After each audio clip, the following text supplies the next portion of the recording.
I am muted, so it would be a lot better if I was not muted. Thank you very much to my guest for alerting me of that. I'm going to go ahead and bring him up real quick without all the pleasantries in the introduction. Brooks, first of all, let me say thank you for telling me that nobody could hear me. And also, thank you very much for coming on the show today. For those that don't know, Brooks Austin is the lead editor for the Bulldogs on SI network. Brooks, tell everybody a little bit about yourself, man. Yeah, so you said it right there. I'm the deputy editor and kind of point guard, if you will, for our Georgia network on SI. I'm also the director of recruiting for the network as well. Former college football player. I think most people know me as the film guy, right? Somebody who watches a lot of college football tape and breaks it down. I actually, right before this, was sitting down watching the 2012 SEC championship game. And boy, you talk about not a total different brand of football, but dudes were just bigger. Every human looked thicker, looked larger, carrying a little bit more body fat. Game a lot faster nowadays, to be honest. So very, very interesting to see just how different and how similar the game is from 13 years ago. Bigger dudes running a lot more mid zone. Very, very weird to see. Very weird to see, to be honest with you. But it was fun. I'm just a student of the game that gets to talk the game now for a living. So that's dope. And that's one of my favorite things about you, to be honest, man. And you know, before we came on here, we kind of like briefly chopped it up about some of these things, but something that stands out for me, we're a relatively new show here, and we're just kind of getting underway. My co-host Edgar Salmingo Jr., who is not here yet with us, you know, both of us have been in like the creative space. We've done like some writing for different outlets. We've done podcasts, we've done guest spots on radios and things like that. But it takes a lot of work, man, to get where you are. You have 1,471 written on the blackboard behind you. And it's one of my favorite things because that's how many days it took from your first podcast to this becoming a full-time gig for you, right? Being able to quit your day job. The perseverance that it takes, man. This isn't an easy thing to do, is it? No, especially from an independent standpoint, right? A little bit about me. I did play college ball, but I played college ball at like a Division II school, very small. Mm-hmm. So the idea that, I mean, I want to talk sports for a living, but no one gives a damn about my opinions. I'm just some dude too slappy. Like you gotta build something, right? You got to be able to do it. So yeah, it did take a long time. There's a lot of walking through the desert, if you will, in this content creation business. Ironically enough, one of my first like real jobs, not like, hey, I'm just hosting a podcast that I run, but someone that actually employed me and gave me a landing page and whatnot, was actually NFL Mocks, an NFL draft based like content creation company. So you have to take so many different avenues. And my thing, I think the biggest, piece of career advice I got was from a guy named Adam Lefko, who's now kind of set to replace some of that TNT crew in the NBA. He was actually covering the NFL draft as well at the time. And his only piece of advice was just don't say no, like never say no. It's going to make you an insane person. You're going to be working harder than everybody else. You're going to be working longer than everybody else. Especially for something that doesn't make a ton of money to you at the very beginning of it. It's not going to make a lot of sense to a lot of people. It's why your wife is very, very important. My wife was very, very important.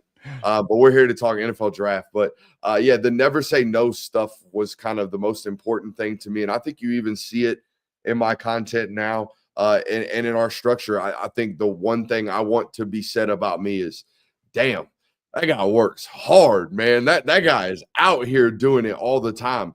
So yeah, you're going to see a grinder from me and somebody who definitely knows ball. But that's the key. Just being in front of the audience as much as you can and trying to relate to the audience as much as you can. Well, they say that about you, man. You're a hard worker. So as you said, though, we are here to talk a little bit about the NFL draft, right? So let's get straight into it. Georgia Bulldogs, man. Look, this is like, I don't have to tell you this, and I don't even have to tell anyone that's watching the show or listening to the show. Georgia has become essentially like a farm system for the NFL. This is where some of the best players in the NFL cut their teeth, right? Now, the difficult part for me, Brooks, when I evaluate some of these players, Georgia doesn't afford maybe some of the same opportunities that some of these other programs do when it comes to racking up counting statistics and production. There's a lot of nuance and intricacies in the responsibilities. Can you speak a little bit to like just the essential basics of the defensive scheme that Georgia runs and why we seem to see these players like the Mikael Williams, the Trayvon Walkers, right? Even Jalen Walker to an extent this year that have a lot of different hats on and maybe don't put up the same gaudy numbers that other programs do. Yeah, so I think a lot of people go to like a website like Our Lads, look at the roster and say, oh, well, Georgia's a 3-4 defense. They play a 4-2-5 mint as their base front. So their best NFL prospects at particularly the defensive end position the last, 7 or 8 years have been playing in a 4-eye position. So if you're an actual football observer, you understand that means that person is standing on the inside shoulder of the tackle at all times. I'm here to tell you, I don't care who you are. I don't care how good of a rusher you are. You're not getting home a ton when you got to run through the inside shoulder of the right tackle or left tackle and the outside shoulder of the guard. It typically means you're observing a double team outside of any type of slant or anything like that. So you see a guy like Trayvon Walker, you see a Mikael Williams, and if you're looking at their box score scouting metrics, you're going to be in a doomsday for that type of evaluation. You're always going to be, this guy's not good enough if you're just box score scouting them. To be honest with you, a player like Shamar Stewart out there at Texas A&M is getting a very similar thing right now through the NFL draft. Only 2.5 sacks the last 2 years. Buddy, turn on the tape. You will see a flash player. Like you will see a down-to-down flash player. That's what Mikael is. I mean, to be honest with you, I think Mikael Williams is the best run-down defender that I have seen come out of the University of Georgia since I've been studying it. To be honest with you, this guy is the definition of a pick and stick defensive end that's going to live the first 2 downs on the field. And then, wait until you see what happens when he gets to rush from a wide 9 or a 7, right? Like on pass rushing downs. This is a guy who's never really gotten to do that. He was going to get that role extended for him this year, but he got hurt game 1 against Clemson and played at about 75% all year. So he didn't really get to expand that role at the jack position, is what they call it at the University of Georgia. Yeah. So that's a good point, because I had just read Thor Nystrom just put out his most recent mock draft, and Thor is one of the great minds in the draft community and in fantasy football as well. Yeah. But he talked about that injury a little bit, right? And the severity of the ankle sprain. He actually revealed that there was partial tears to ligaments involved in that. That's something that I had never heard that information disclosed. And I think that it's very pertinent when you are watching Mikael last season. You can watch him again. He was a true freshman going up against Paris Johnson in that Chick-fil-A Peach Bowl and running through his face. Give him everything he can handle too, bro. Yeah. And that was some examples of him a little bit wider too, right? Like we saw him stand up in a wide 9 against Paris. We saw it a little bit this season. He's so refined, Ricky. But to be honest with you, like the defensive pass rush specialist that is running the Baltimore Ravens edge rushing room right now, Chuck Smith, has been working with Mikael Williams since he was 14 years old. Chuck's from Atlanta. Okay, Chuck is a defensive pass rushing specialist guru that is from here, that was training so many different high-level NFL draft picks that Baltimore was like, hey, we got to get this guy back into the league, and coaching players. So this is a kid who has been fighting with his hands and learning his pass rush skill set and developing a bag since he was 14, 15 years old. On top of he's 6'5", 265 and is an elite mover. You know what I mean? And crazy long. So I couldn't be any more bullish out of, on Mikael coming out of high school. I couldn't be any more bullish on him coming out of college now.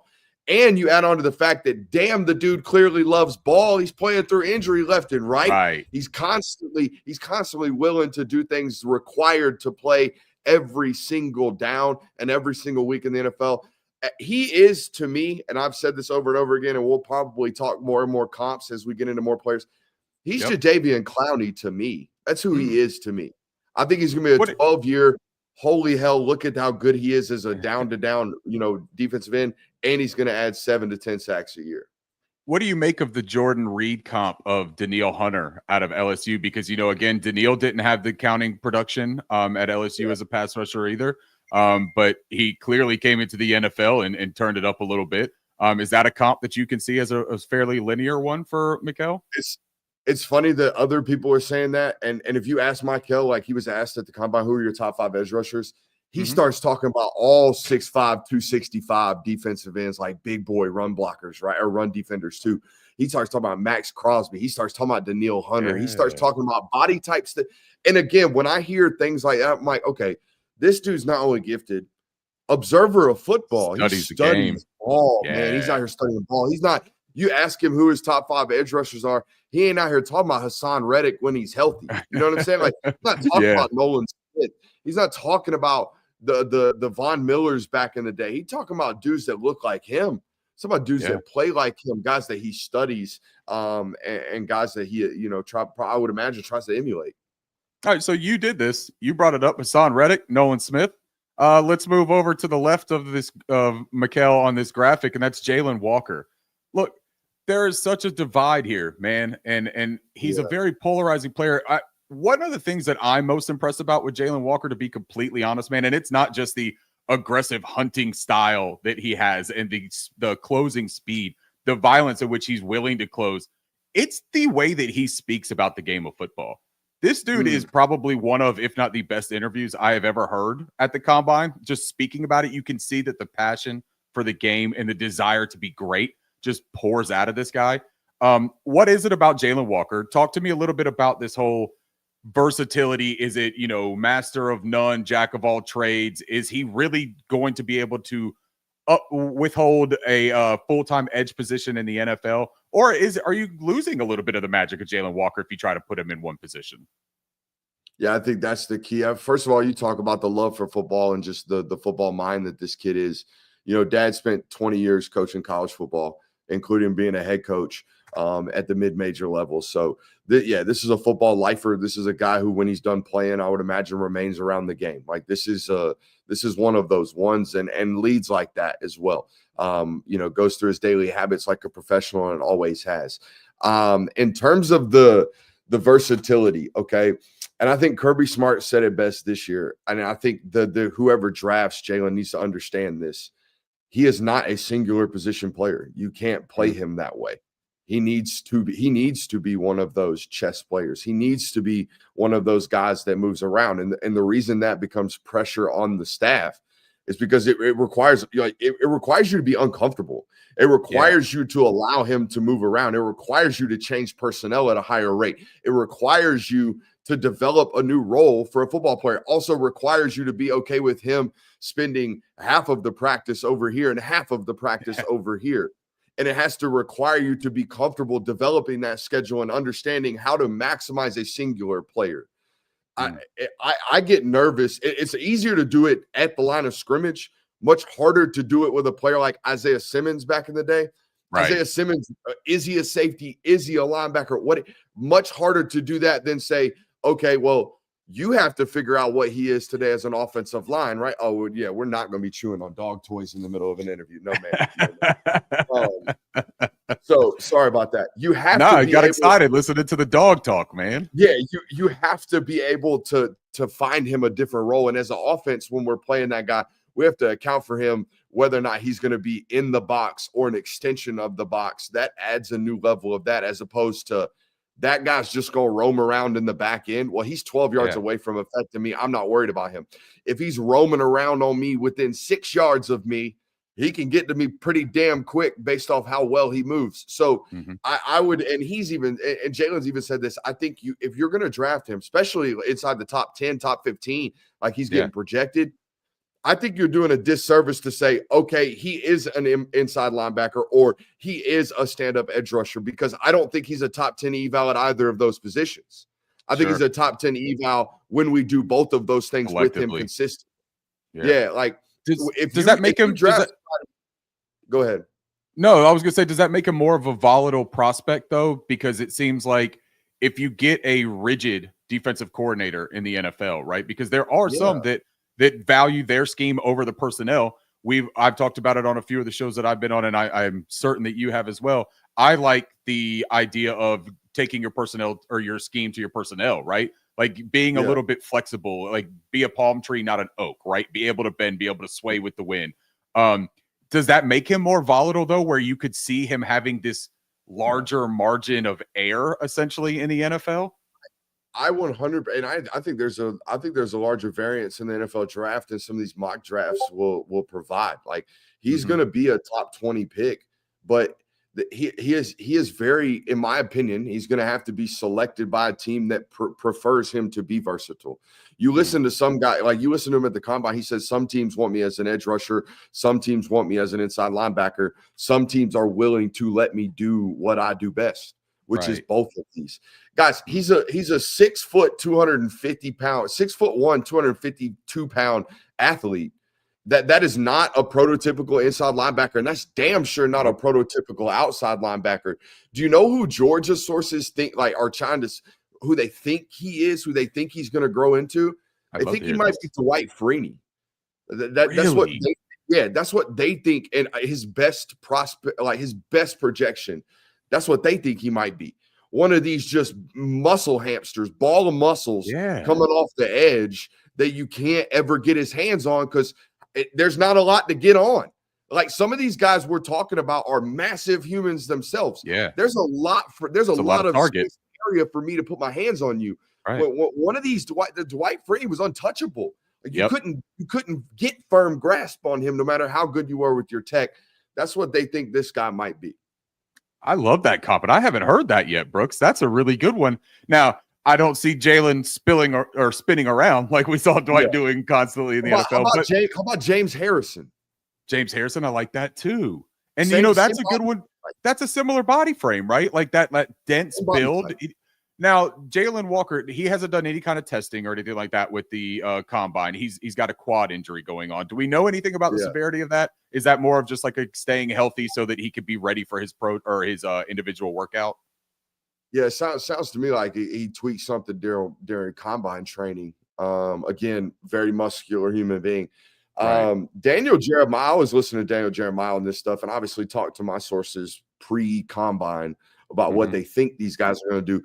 But obviously, when you listen to Daniel, he's heard what they're hearing about what they're doing during testing on the combine test themselves. DJ was out here talking about him jumping over 11 feet, running in the 4.4 range, and jumping north of 42 inches.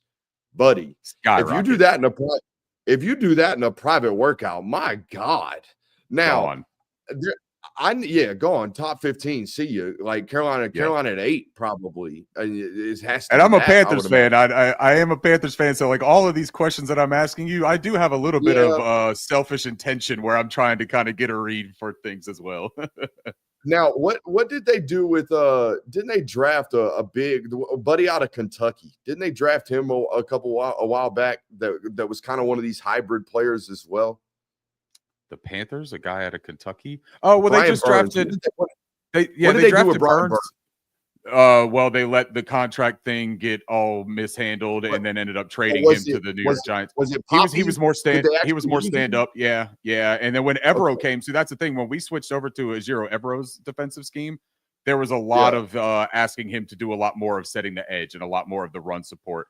And that wasn't exactly so not his really bag. Using him as a stand-up rusher, or using him more as a defensive end, modern defensive end. Right. Okay, And so then they went and they got Jadeveon Clowney and they got DJ Wanham to kind of offer that different body type and that different skill set. So I call those bookends. Okay. Yeah. If you're out here running defenses with two big old 6'5" plus, 255 pound plus bookends. That's a traditional 4-3 like hybrid, like big time Jabril Pep. That's what I'm talking about. Those, that's a Michael Williams. Yep. This ain't one of those. This is let's play him off ball. Let's stand him up wide 9, give him a natural edge. That's what Jalen is, as opposed to some of those others as a pass rush only type eval. Yeah. So, okay. So now that we're talking about the Panthers specific, I'm going to go ahead and I'm going to lean into it here. And I'm going to talk about Malachi Starks for a second. Malachi Starks is somebody that I'm extremely high on. I don't care about the 4.5 40 time, which, by the way, I don't think the 4.5 is slow. I don't know why everyone keeps calling him slow, because he ran a 4.5 in a sprint, right? From a 2-point stance to a sprint. I don't know why everyone's calling him slow. Also, the testing metric that was like, hey, yo, I didn't see that on tape. I got to go back and look. It's 33.5 on the vert. Right. There's clips of this dude jumping 60 damn feet in the air, it looks like, for interceptions. Yep. So that was the one. Again, some of his NFL draft Twitter stuff blows my mind. If you want to throw up a yellow flag, not even a red one, a yellow flag that's like, hey, I need to go back and look at some of it. It's the vertical metric that was like, that's weird. The 4.50, if he ran 4.49, nobody says a damn thing. Right. It's about exactly. 1/100th of a second. So and then he aced all of the like in drill MPH next the actual stuff. Football, the actual hey, moves. Let's go see if anything we do during a game, if anything at all, movement pattern wise, let's see if it makes you uncomfortable. And the answer was, no, I'm absolutely good, dude. I can do anything out here. Oh, add a ball into it as well. Where's it at? I got it. Like, no matter. Is there a position? So this year, and the talk right from like the draft community was that he was asked to play in the nickel a lot more, and that he wasn't able to do as much of like that single high, where a lot of people think that he will thrive at the next level. Is there a defensive scheme, or is there an alignment or a usage that you can see him reaching that ceiling quicker, maybe with more certainty in the NFL? Like Evero, again, let's talk about that. He's a Fangio descendant. So you talk about that scheme. Is Malachi Starks somebody that could prosper in that? And I think Malachi prospers anywhere. I think he's a terrific football player. Yeah. But is there a role that you see him at the next level being just lights out, one of the best in the league?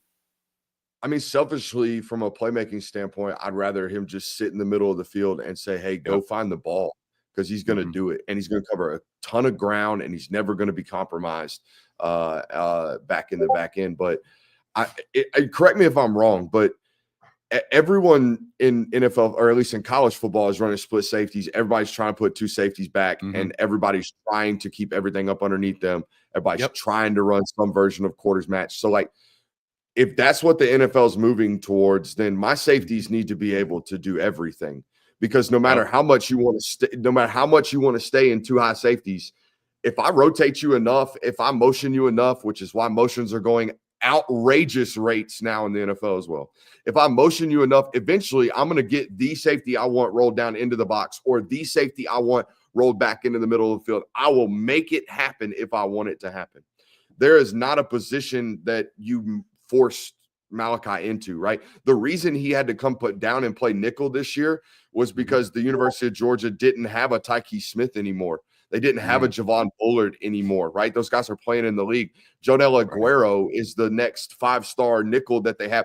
He was hurt most of the year.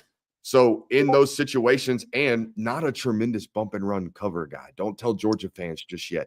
Not a tremendous bump and run like cover nickel. So when they needed that to happen, they did it with Malachi Starks. I mean, if you go watch that Georgia versus Texas game, especially the one in Austin, Malachi Starks is running bump and run with Matthew Golden, who just ran 4.29. So that's the type of cover guy he can be. And we've obviously saw the first 2 years of college what he is as a deep safety. So I don't think this year's tape at the nickel position did anything but increase his positional value and demand. I agree 100%. And the other part with Malachi that I think that I'm a big fan of, that I think is going to translate. I'm not disappearing. I'm grabbing a Zen. I'm not disappearing. You're good. I need it. You're good, man.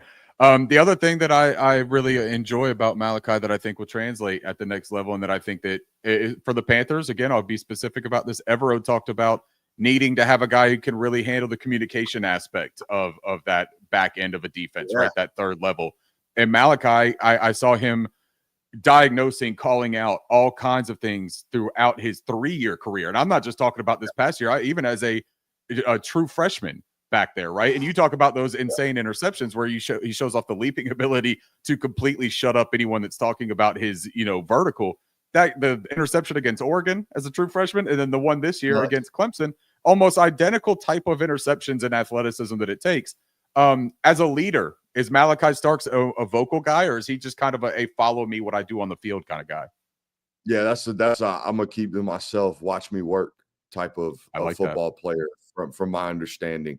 I'll tell you a story, because this is what I try to tell NFL. First of all, NFL scouts, when you try to talk to them, 99% of them, they're I'm the smartest guy in the room vibes from these dudes.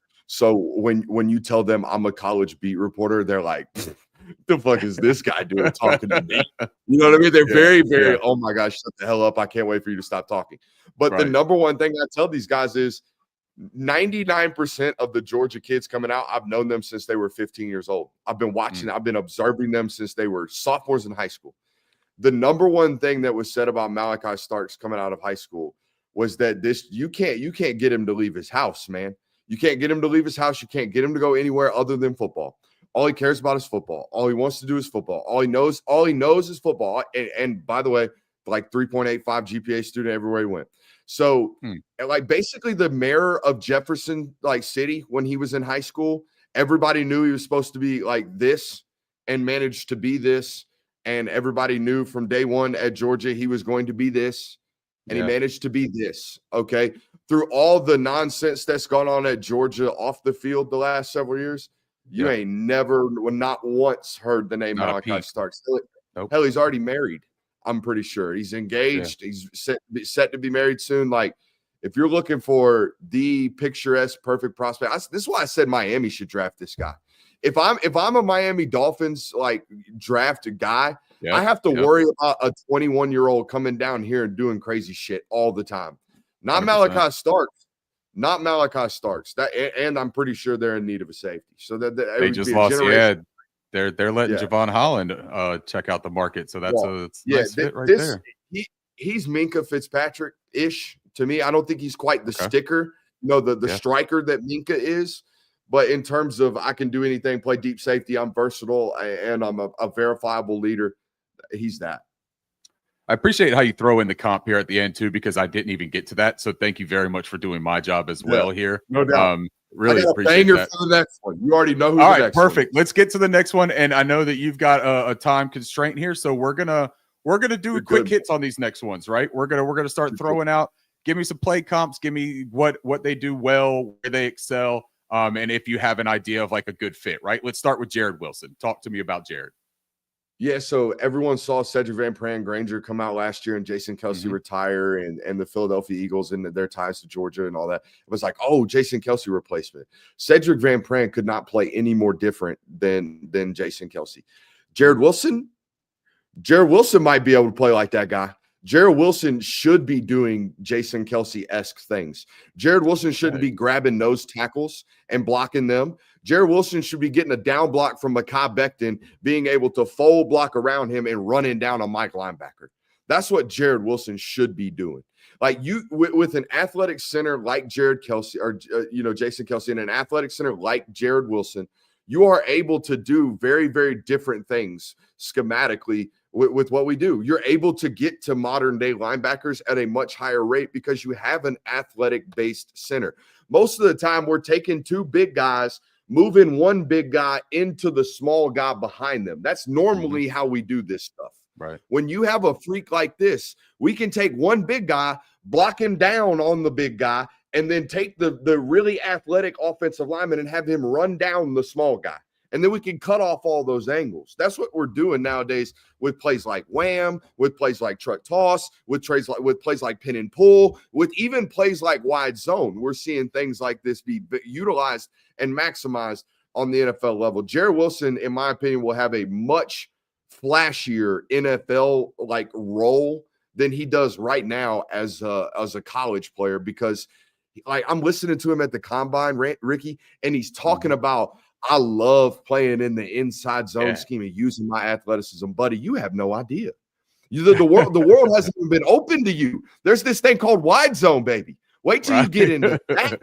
Wait till you get into that, and you can actually really, really play with what you got going on. I couldn't be higher on what it's going to be for Jared as opposed to what it was. The 1 year of starting, I'm going to be honest with you, Ricky, I don't think it was that great. It wasn't, because he was banged up the first 4 or 5 games. But it wasn't number one center off the board. I think that what it says is, A, we knew he was going to test like this, and he did. And B, the center market right now in this draft class is so rough. It's just what it is. So he chose he maybe made the right choice to come out. But this is Jason Kelce if it turns into that. I think Jason way tougher right now as a football player.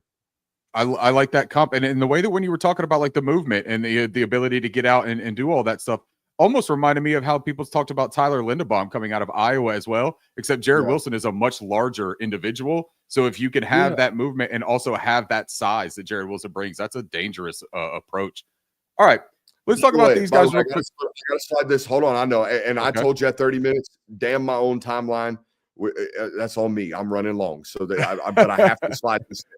I do my guys every year. Ricky, and you know, I'm pretty sure you're familiar with my content. Jared Wilson, first ever my guy. And it is a great rewatch. Go just search Jared Wilson, the Film Guy Network. It's me breaking him down as a high school athlete. And boy, you talking about a home run eval, Ricky. Oh, I hit a bomb. I hit an absolute bomb. But go ahead. Let's go. No, that's perfect. And chat, for everyone listening and stuff, make sure you go check that out. We'll put that link down in the episode description when we post it so that everybody can find that, because that's going to be one of your best resources to find out exactly what he's talking about with Jared Wilson. All right, Brooks. Trevor Etienne. Everyone's going to know him as the brother of the other Etienne, right? Like that's going to be the first thing that comes to mind. But Trevor Etienne is a good running back. Where do you see him fitting in the NFL? Is he a complimentary guy? What does he do exceptionally well? You know, it's tough that everyone in that damn running back class up there at the combine, I think they averaged 4.47. Yeah. So when Trevor runs 4.42, you're like, that's a great time. And he needed to run a great time because he ain't very big.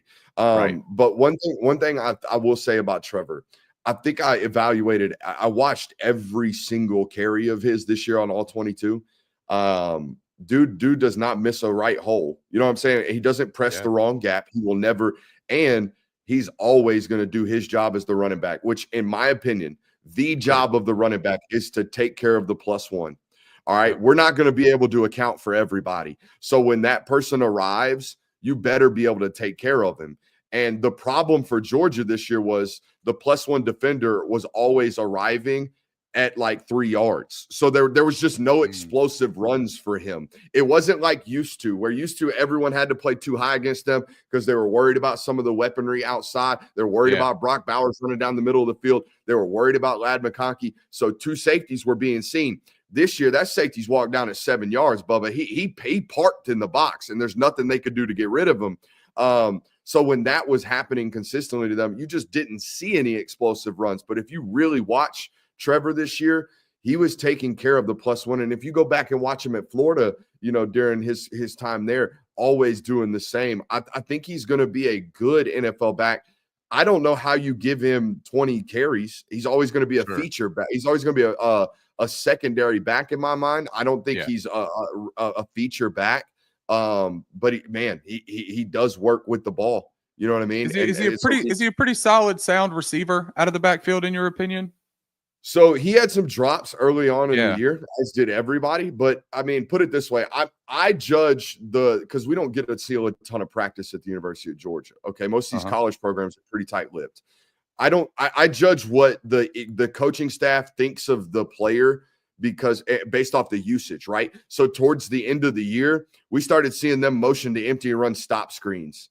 So if they're willing to motion you out, put you outside the numbers, and throw a line drive ball at your face, they probably trust you to catch, right? They probably think you have relatively natural hands. Now, what I never saw was them ever motion him out, get him matched up on a linebacker, and have him, you know, a two-way go and make him a primary, you know, feature. But they did trust his hands in an open environment. I know he did a lot of good work at the Senior Bowl. Okay, but the Senior Bowls, we got 53.5 yards to make a guy who's not as athletic as us miss. All right. That's a totally different scenario than I'm 5'9" with the shortest arms in the draft. Okay. Yep. And I'm a smaller guy matched up against an NFL linebacker. Oh shit, there's an offense and defensive line in front of me and the quarterback. Okay. That's why I don't think you saw Georgia use him like a James Cook. They never used him like you know, a guy that can actually win out of the backfield as a weapon. Yep. Nazir Stackhouse. So actually, you know what? Hold on. I'm gonna pivot. I'm gonna go over to Tate Ratledge real quick. Yeah. Am I absolutely certifiably insane if I say that Tate is my favorite guard in this class over Tyler Booker? Yeah, they love the dude from North Dakota State, but is he a guard or is he just a swing player that everyone's gonna make a guard? Gray Zabel. Abel, yeah. Yeah, Everybody loves that and guy, and I a lot of people asked him to work out at center as well, and he did that at the yeah. Senior Bowl a lot too. Yeah, and Tate's worked as at least come out in QC exchange for 4 years at the University of Georgia, so he can snap as well. I don't think you're crazy. I don't think you're crazy at all. The interesting thing about Tate is he earned a starting job as a redshirt freshman, and within 2 series against Clemson had a Liz Frank injury and broke a bone in his foot. Okay, so spent that year out, then earned another starting job again, and then started the last 3 years at the University of Georgia.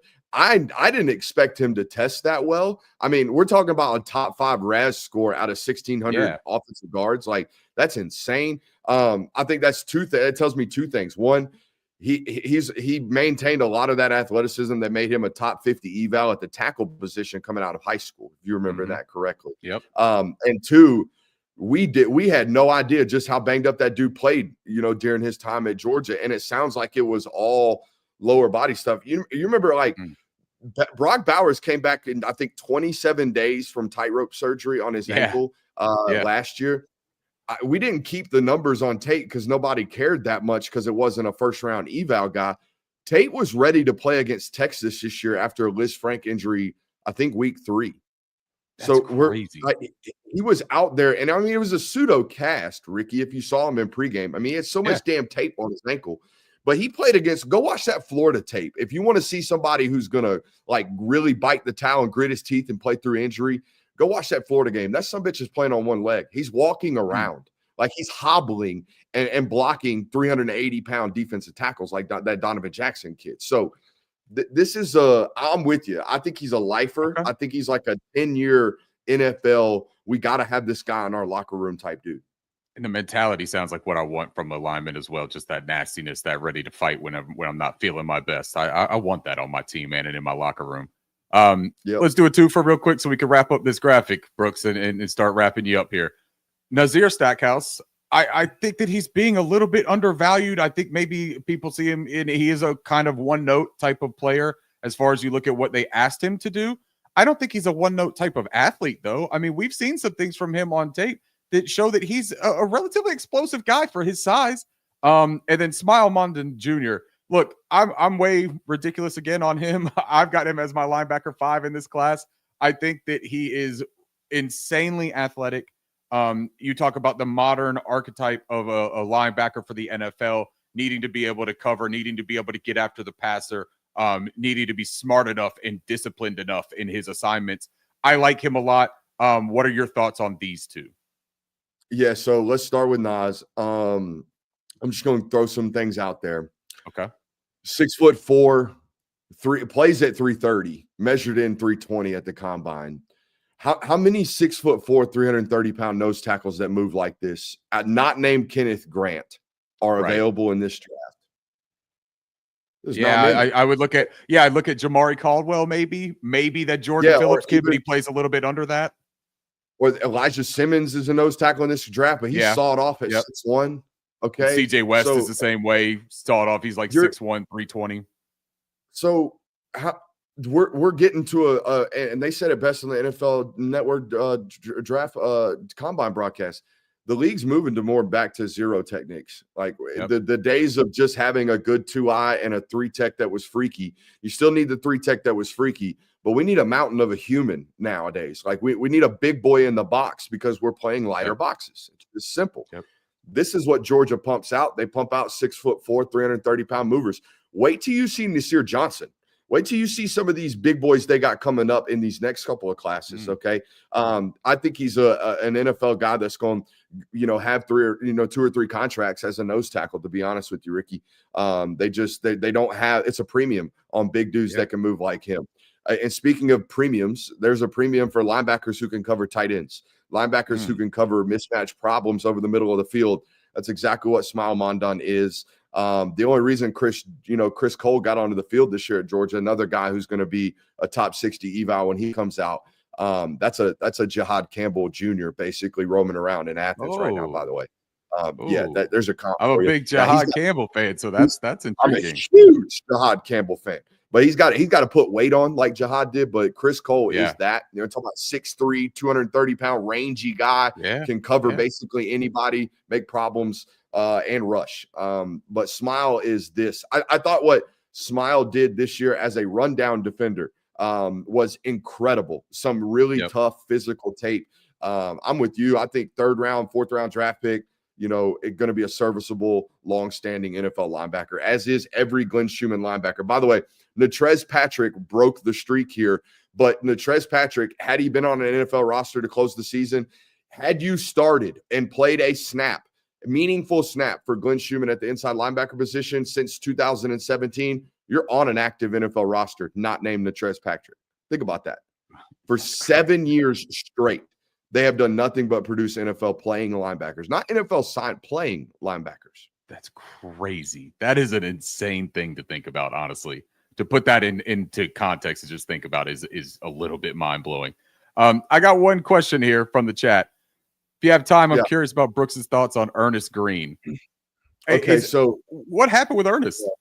Well, he was playing with half an arm this year. He had labrum surgery this offseason on his left shoulder particularly. So if you're a left tackle with no ability to stab with your left shoulder or left hand, and by the way, you're 6'3" ¼ and you don't have the world's longest arms, you're going to get ran around. Your edge that's already short just got really, really short. So that's what you saw in some, like, particularly that Texas tape. That's what you saw moving on through the season. Just, man was banged up. Now, here's the question about Ernest. It's so weird. He's very Isaiah Wynn to me, and here's the reason why. He does not have prototypical offensive tackle measurements and never will. Okay, at least Will Campbell's 6'6". Like, this guy will never have NFL offensive tackle measurements, but he doesn't have NFL guard-like traits. His questions about him as a tackle would be glorified as a guard. They would be magnified, I should say, right? Like, he's not strong at the point. He doesn't blow guys off the ball at the point of the attack in the run game as a tackle. He doesn't have a great anchor. He can get ran through sometimes as a pass rusher, or a pass blocker. But what he does have, when healthy, is tremendous technique. His hands are always perfect. His hat placement's always great. He's got great feet. But I question, like, next year, you watch when he comes out, everyone's going to label him a guard. But he's not. He doesn't have the ability to play guard. It's going to be worse moving in. He doesn't have, for lack of a better term, he don't have the ass to play guard. He can't do that. So it's going to be a weird one, man. That's a tough predicament for him, man. All right, Brooks, I know you got to get out of here. I got to ask you one final question, and then we're going to get you off this show. First of all, thank you so much, man. You've given more time than you wanted to give or had to give, and I appreciate that extra effort for me, man. James Pierce Jr. is a hot topic, and he was, getting a bunch of character concerns. You're pretty tapped in over there with the SEC stuff, man. You've been watching these guys for years. James Pierce has been in a polarizing player since the minute that he came on. You know what I mean? Top recruit at edge. Have you heard anything to substantiate these things about him having the worst character eval of this entire class? And there are some things in this class that are really bad as far as allegations and rumors that are going on with people. To say that James Pierce Jr. is the worst eval was rough to hear, man. So you know how it is with these in-person visits when they get to sit down with these kids. James Pierce comes off very brash, almost like he doesn't talk about himself the way that Shiloh Sanders does in terms of I'm the greatest of all time, but he's very flatlined and he's very confident in himself. So he could almost seem like, the whole it didn't seem like it mattered to him what my opinion of him was. Yeah. I'm gonna tell you right now, it don't seem like James Pierce does not care about your opinion about him. He doesn't care, and he's gonna let you know that, like, in a meeting. Now, what I will say about what I have heard, everything to me sounds like this is just a highly aggressive individual, that his temper is short, that his fuse is short. I don't know about you, Ricky. I don't sign up for nice dudes playing defense. Okay. I don't ever. Now, look, the good news is it doesn't sound like there's ever been any off the field concerns. Like, this ain't a guy that's like lipping off with the gas station attendant getting into a fist fight. This ain't one of those. Okay. Right. But it does sound like he is relatively tough to deal with during practice. Okay. It does sound like there are, like I said, a short fuse on this guy. You just let him fall to a good organization. That's what's going to happen. This dude's going to fall down 27-32 range, and a great NFL organization is going to get him, and they're going to develop. And that's the other thing about his fall. This is not a clean prospect. This is a great physical athlete that does not fight with his hands. He does not counter to the run game very well. He does not play run fits very clean. Okay. This dude needs to mature as a prospect as well. Stuff going on with him. But this whole stuff about, I don't know if he's a choir boy, dude. I don't need him. I don't need choir boys playing defense, baby. I need dudes that want to run through face masks. That's what I want. I'm glad that you said that, because that's the way that I felt about it. The undeniably uncoachable was the biggest concern for me. If he's not undeniably uncoachable, I don't really give a shit if the guy has an edge and an attitude and he wants to be nasty on defense. I would like to have that, as opposed to the guy that's always helping the opposing blocker up off the field once he runs through the space. You also have to remember, this was, I'm pretty sure, like a 3-star recruit, like a low 4-star recruit that like year 2 was like, I'm the guy. Look how great I am now. So I do think there is some, this came to him quickly. Maybe there needs to be some, hey, we actually still have some work left to do. But no, I do think there is some valid, we're actually going to have to coach this guy. He's not just going to come in and be a plug and play guy. Like, I'm going to promise you right now, Michael Williams' position coach will never have to really talk to him. You know what I mean? Like, we're not going to have to coach that guy up. We're going to give him the playbook, and it's going to be plug and play. With the other stuff with James, you're going to have to probably do a little bit of work on him a little bit more. Yeah. So basically, he's going to turn into an Eagle or a Raven, and he's going to be a terrific NFL football player. We'll all look at it later and say, or a Steeler or something like that. Yeah, and going to be a lifer. You're going to be like, shit, how did this happen? Well, perfect. Can't wait for that to happen again. Brooks, thank you very much for your time, man. You got a lot of stuff on the horizon. Do you want to tell everybody where they could find your work, first of all, and what you got coming up? Yeah, the Twitter handle's right there at Brooks Austin BA. That's probably where most people find me. We also do a lot of video content on the Film Guide Network, so just search that out. If you're, I like to say, if you're a college football fan, give us a try. But if you're a football fan of any kind, there's plenty of education there to be had. So if you like anything that I've laid down today, I love ball. I talk ball for a living. That's what I do. And I think I do it pretty well. So I appreciate you, Ricky. Really well, man. Appreciate you. Great having you on. And we'll keep an eye out for the guys that you talked about here, and then we're going to kind of hold it on your record for you, man. So you get a lot of people in the comments. Sounds good, man. Sounds good. All right. Thanks, Brooks. Have a great time, man. Man, we'll see you. See you, man. All right. So we are finishing up the episode here with Brooks, but what I was thinking is what we might try to do. I might try to go ahead and get a mock draft set up so that when Edgar is ready to join the show. And actually, you know what? Now that I'm thinking about this, why don't we do this, guys? Why don't we take a break? We'll end the Brooks episode here. There's a lot of great information on the Georgia prospects that we just went over. Take a little bit of time to kind of digest that, go through it. We'll set up the audio podcast and the links for everybody so that they can hear that as well. Let's jump back on at 12. Let's take a 10-minute break here, 10 or 15-minute break. We're going to set up another live stream, and let's do a full 2-round mock for every NFL team. Let's go through team needs. Let's talk about the prospects that are rising and falling after the combine, and let's give a full spectrum perspective on a mock draft instead of rushing it into the end of this one.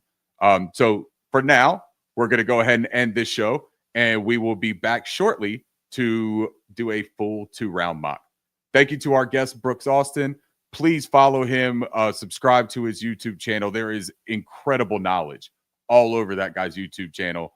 One of the best translators of football X's and O's into the English language, in my opinion.